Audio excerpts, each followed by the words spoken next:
Still taking the bus. Brother teased me at a family dinner. I kept quiet. Then they saw my new car. It costs at least 250,000. Dad stammered. I replied, oh, you haven't seen my apartment yet. The next day, my phone exploded with calls. Hi, I'm Sarah. Today I'm gonna read you the story of Erica, which is titled like this. Still taking the bus. Brother teased me at a family dinner. I kept quiet. Then they saw my new car. It costs at least 250,000. Dad stammered. I replied, oh, you haven't seen my apartment yet. The next day, my phone exploded with calls. Well, let's go. So I'm Erica. I'm 29 now, and I work as an investment manager at Goldman Sachs. But let me back up and tell you how I got here, because it's a story about being the unwanted kid in a family that basically treated me like spare parts.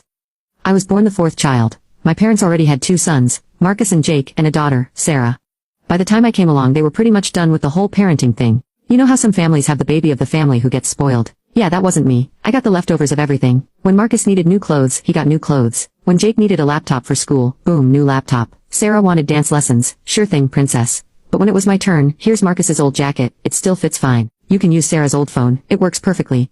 Jake doesn't need his calculator anymore. You can have it. The worst part wasn't even the hand-me-downs. It was the attention thing. When Marcus made varsity football, it was a huge celebration. Family dinner, pictures, the whole deal. When Jake got accepted to his first choice college, same thing. Sarah's art got displayed in some local show, and my parents invited the whole extended family over to see it. Me. I won the state math competition when I was 15. You know what my parents said? Oh, that's nice, honey. Can you help your sister with her algebra homework? By the time I was 16, I figured out the game. Nobody was going to hand me anything, so I better start getting it myself. I got a job at the local deli after school. Minimum wage, but it was mine. The first thing I bought with my own money was a phone. Not some fancy iPhone, just a basic smartphone that actually worked and wasn't cracked in 3 places like Sarah's old one. My parents were actually happy about me working. Look at Erica being so independent.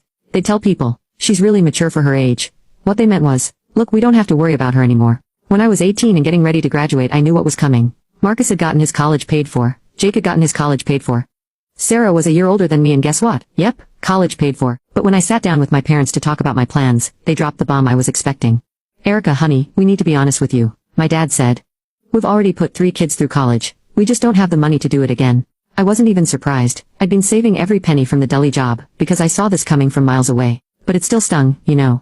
Especially when they said it like it was some kind of natural disaster that just happened to them, not a choice they were making. But don't worry, my mom added. You're so smart and hardworking. I'm sure you'll figure something out. Yeah, thanks for the vote of confidence, Mom. So I busted my ass senior year. I was already getting decent grades, but I went into overdrive. I joined every club that might look good on applications. I volunteered at the animal shelter. I tutored kids in math. I basically turned myself into the perfect scholarship candidate. It worked mostly. I got a 70% scholarship to the local state school for their business program, but that still left 30% plus room and board, plus books, plus everything else. The numbers didn't add up, even with my deli job. That's when I swallowed my pride and called my Aunt Linda. She's my dad's sister, and she'd always been different from my parents. Linda never had kids of her